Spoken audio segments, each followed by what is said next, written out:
Bloch ने एक बहुत बड़ा क्लेम डाला है कि उन्होंने एक पाकिस्तानी आर्मी का हेलीकॉप्टर गिरा दिया है। आइए जरा बात करते हैं और बड़े-बड़े अटैक्स भी हो रहे हैं।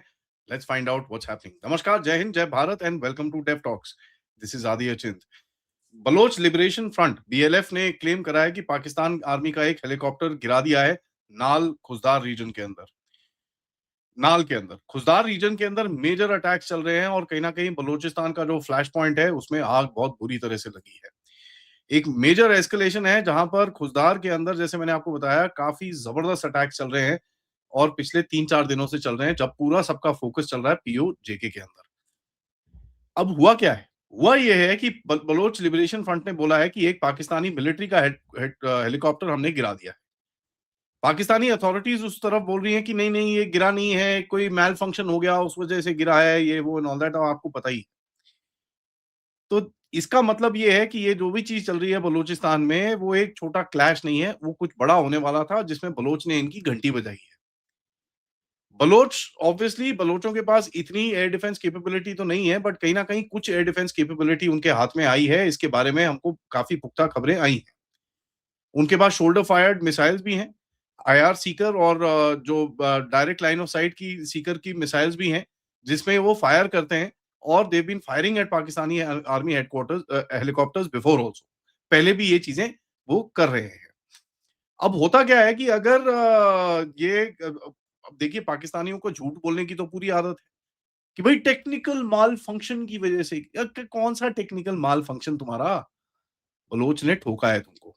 ठीक है जी। और लोकल रिपोर्ट्स ये भी निकली हैं कि भाई नाल के रीजन के अंदर काफ़ी फाइटिंग चल रही थी। जहाँ पर ये हेलीकॉप्टर गिरा है, वहाँ पर काफ़ी फाइटिंग चल रही है। कुछ रिपोर्ट्स ये बोलती हैं कि गवर्नमेंट के ऑफिसेज़, बैंक्स, इनके जो लीवाइस की फैसिलिटीज़ हैं, पुलिस स्टेशंस हैं, कोर्ट्स हैं, उन सब के ऊपर हमले हुए हैं। And as a matter of fact Baloch ने इनको काफ़ी टाइम से कंट्रोल में रखा हुआ है अपने, तो यहाँ पर इनका घूमना-फिरना भी ज़्यादा पॉसिबल नहीं है। तो हो क्या रहा है कि जब आपका पुलिस स्टेशन पकड़ा गया, आपके जो टैक्स फैसिलिटीज़ है वो पकड़ी गई, आपके कोर्ट्स, गवर्नमेंट ऑफिसेज़ सारे पकड़े गए, तो उस जगह के ऊपर आपका कंट्रोल ही नहीं रहता। अब कंट्रोल नहीं रहता तो पाकिस्तानी आते हैं हेलीकॉप्टर के साथ, उनके ऊपर फायरिंग-शायरिंग करते हैं ऊपर से। और ये चीज़ अभी की नहीं है, ये चीज़ तो रेगुलर ये चीज़ें कर रहे हैं।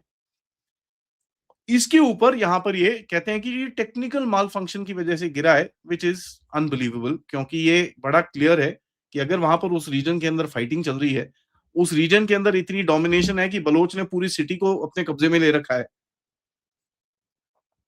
तो ट्रूप मूवमेंट और इन चीज़ों के लिए कुछ ब्रेक थ्रू करने के लिए हेलीकॉप्टर तो लेके आएँगे। यहाँ पर रोड तो है नहीं कि 6 लाइन की रोड है, वहाँ पर चलते रहो। और अगर रोड हो भी तो उसके अंदर भी एम्बुश लगा के रखते हैं ये लोग। तो helicopter is the only option. और ये देखिए, पाकिस्तानी सोचते हैं कि दुनिया बेवकूफ़ है, किसी को समझ में नहीं आ रहा हो क्या रहा है, ठीक है? बीएलएफ का एक बड़ा क्लियर गेम है बलोच का इस टाइम पे कि भैया ऐसा फ़ियर होना चाहिए कि हेलीकॉप्टर ये साले ना ला ना सके। और इनके पास ये शोल्डर फायर्ड मिसाइल्स ये लोग फायर करते हैं।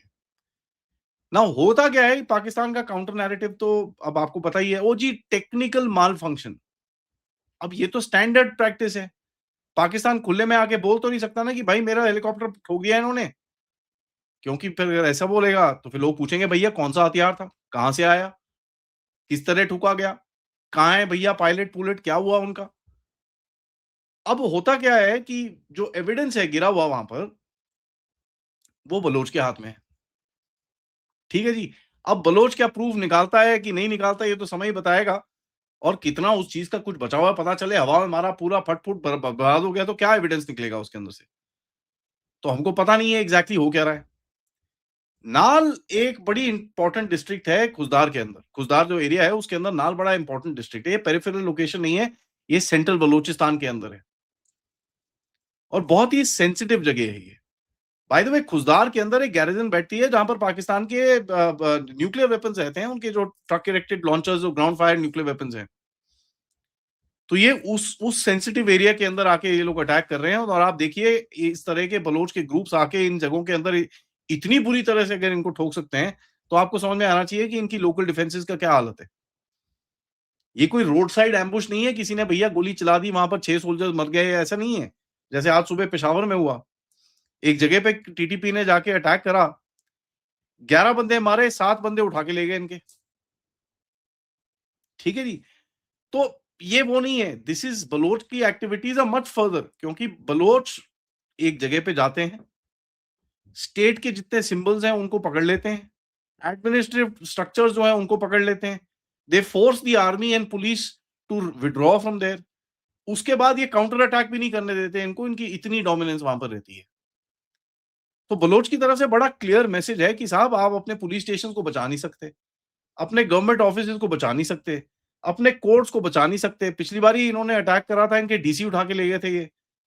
तो अगर आप सोचते हो कि आप ये बोलोगे कि आप हमारे पे ये कर रहे हो, वो कर रहे हो, वो सब नहीं कर पा रहे आप। It is very clear. और एक साइकोलॉजिकल मैसेज भी है। देखिए, एक सवाल तो उठेगा पाकिस्तान के अंदर कि भाई साहब ये क्या हुआ यार? बलोच ने आके हमारा हेलीकॉप्टर उड़ा दिया। पाकिस्तान चाहे जितने मर्ज़ी मैसेज भेज दे, असलियत सबको पता है। इस समय पे जो पीओजेके में हो रहा है, वो डायवर्शन करने की कोशिश कर रहा है, इधर मत देखो, उधर देखो। कमर चीमा जैसे लोगों को लगा रखा है as the official spokesperson of PoJK. उस मोटे सांड को ये नहीं पता होगा साला पीओजेके बैठता कहाँ है? ठीक है जी? तो ये बदतमीज़ी करने की कोशिश है और कुछ नहीं है। अब खुशदार के अंदर जो चीज़ें चल रही हैं, इसके अंदर जो पिटाई इनकी चल रही है, इट्स नॉट इवन फनी। पिछले कुछ दिनों में इनकी बहुत बैंड बजी है उस रीजन के अंदर। Baloch have been hammering them good, क्योंकि बलोच को पता है ये साले ऊपर बिज़ी हैं, तो इनकी जरा हम अभी यहाँ पर बैंड बजाते हैं। सुनने में तो ये आया है पाकिस्तानी आर्मी का एक लॉजिस्टिक्स का वहाँ पर डिपो है, वो भी उड़ा दिया इन्होंने, और जो चीज़ें इनको लेनी थी वहाँ से लेके भाग गए हैं। They have taken weapons, they have taken rockets, they have taken a lot of things, मोर्टार-शॉर्टर्स, बहुत सारी चीज़ें निकाल के लेके गए हैं वहाँ से। तो you can expect Pakistani army के अपने वेपन से अब पाकिस्तानी आर्मी के ऊपर हमले होंगे। ठीक है जी, ये होगा। एंड मैं बता रहा हूँ आपको, बड़ी जबरदस्त फाइटिंग चल रही है उस रीजन के अंदर, और जहाँ पर जिस तरह से पाकिस्तानी आर्मी की यहाँ पर इन्होंने घंटी बजाई है, this is this is quite heavy actually. तो टीटीपी वालों के एम्बुशेस, अटैक्स और ये सब नंबर्स में ज़्यादा होते हैं। बलोच के अटैक्स नंबर्स में कम होते हैं, लेकिन they are much more severe. ठीक है? In the sense severe, in the sense इनकी कैजुअल्टी ज़्यादा होती हैं। सिंबॉलिकली अगर आप देखें तो एक पूरे टाउन को ये उठा लेते हैं अपने साथ। टीटीपी अभी उस लेवल पे पहुंचा नहीं है। तो अगर आप नाल में देखें, ये कोस्टल ग्वादर का जगह नहीं है, ये एकदम बीच में है। ठीक है? ये इंटीरियर बलोच डिस्ट्रिक्ट्स को कनेक्ट करने वाला मेन क्वेटा कराची का एक्सेस के ऊपर बैठता है। एंड अगर मेन जगह पे आके ये इतने ओपनली आपको ठोक रहे हैं, और सबसे बड़ा सवाल है भाई, खुजदार के अंदर तो तुम्हारी न्यूक्लियर गैरिजन है। लोग बोलेंगे नहीं है, नहीं है। अच्छा जी, जाके मैप पे देख लो। ठीक है? जिन्ना गैरिजन के साइड में साउथ वेस्ट में कहाँ बैठता है? क्या क्या है वहाँ पर? 3 तरह की तुमने फेंसिंग लगा रखी है उधर पे, और तुमने तो खुले में अपने आप ही डिक्लेयर कर रखा है, वो तो that is a nuclear garrison, तुम्हारे अपने स्टेटमेंट्स के अंदर है। तो मुझे ये बताओ, तुम्हारे न्यूक्लियर गैरिजन के पास आके ये तुमको ठोक रहे हैं? न्यूक्लियर गैरिजन है भी कि भैया जो वो भी वही हो गया, वो अमेरिकन ले गए तुमसे उठा के? ये पूछना पड़ेगा यार, सवाल बनता है पूछने का, क्यों नहीं पूछेंगे हम? क्योंकि देखिए, जिस तरह से पाकिस्तान के टाइम ऊपर इस टाइम पे साइकोलॉजिकल एस्केलेशन चल रहा है, फिजिकल एस्केलेशन तो है ही है। साइकोलॉजिकल एस्केलेशन और नैरेटिव के ऊपर इनकी जो माँ-बहन ऊपर नीचे हो रखी है, they have no other way but to kind of just deflect, और ये डिफ्लेक्शन कर रहे हैं। ओ नहीं टेक्निकल, ओ नहीं ये, ओ नहीं वो, they will just try and deflect something. UK जो इनका सेकंड मदरलैंड है, वहाँ के एमपीज़ खड़े होके पाकिस्तान पे उँगलियाँ उठा रहे हैं आज। चाइना पे पास गए तुम, वहाँ पर बोलते हुए चाइना ने बोला साला बलूचिस्तान तो तुमसे संभलता नहीं, अब तो गिलगिट-बाल्टिस्तान तुम्हारे हाथ से जाने वाला है, कर क्या रहे हो? चाइना तुमको जहाज देने को तैयार नहीं है। ऊपर से जाके यमन पे लड़ रहे हो। यमन में तुम्हारे 4-5 वैसे ही वहाँ पर रोस्ट उन्होंने कर दिए हैं अच्छे से, यमनी हुतीज़ ने। सऊदी अरेबिया के लिए लड़ेंगे जी। अपनी चड्डी के अंदर धागा नहीं, भैंस की आँख दूसरे के पीछे पड़े हुए हैं। ये है आपके लिए पाकिस्तानी आर्मी, जिसका हेलीकॉप्टर एक सो कॉल्ड इंसर्जेंट ग्रुप उड़ा देता है। On that note, guys, thank you so much for watching. Video को लाइक करिए, सब्सक्राइब करिए and share this with your friends and families, end of course आप इस चैनल की तरफ सपोर्ट या कंट्रीब्यूट करना चाहते हैं, please do that, use the QR code या पेपैल या सुपर स्टिकर, सुपर चैट्स। मिलते हैं थोड़ी देर में कर्नल अजय रायना से। तब तक नमस्कार, जय हिंद, जय भारत।